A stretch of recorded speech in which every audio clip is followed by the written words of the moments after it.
खुलुमबाय इनसाइड एनि बर'आव आं मिथु बर'आ नोंथांमोनखौ बरायबाय। जनाय महकुमा सनवाल कसारी फरायसा आफादनि आफादगिरि सनमिलित गणशक्ति डेकापाम पन्चायत कमिटिनि नेहाथारि बुद्धेश्वर सनवाला हरखाबै रुंसारि जानायाव गोबां आफादफोरा दुखु मोननाय फोरमायो।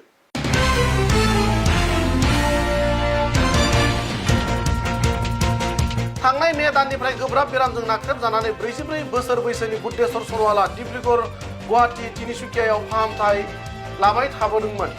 नाथाय 9 नभेम्बर मंगलबार खालि फाहामथाय लाबाय थानाय समावनो बुद्धेश्वर सनवाला डिब्रुगड़ आसाम मेडिकेल कलेजाव जोबथा हां बोयो। रुंसारि जानाय समसिम बुद्धेश्वर सनवाला दुलाराय आसाम सनवाल कसारी फरायसा आफाद धेमाजि जिल्ला कमिटिनि मावफुं सोद्रोमा डेकापाम दखरा कमिटिनि बारग' आफादगिरि आथिखाल बोसोनगिरि आरो 2007 मायथाइनिफ्राय दासिम जनाय महकुमा सनवाल कसारी फरायसा आफादनि आफादगिरि 2009 मायथाइनिफ्राय दासिम सन्मिलित गणशक्ति आसाम डेकापाम पन्चायत कमिटिनि नेहाथारि बिबान रुजुननानै बिथाङा समाजनि गोख्रों हाबा मावबोदोंमोन।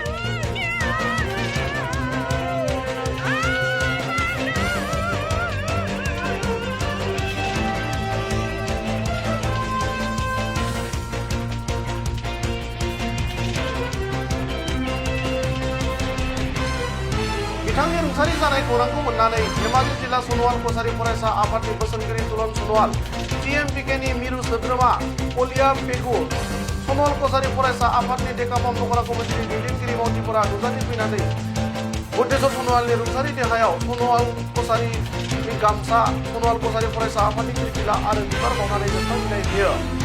लोगोसेनो फरायसा आफादनि सासे गागि दैदेनगिरि बुद्धेश्वर सनवालनि रुंसारि जानायाव गुबुन गुबुन माहारियारि आफादफोरा गोथौ दुखु मोननाय फोरमायो।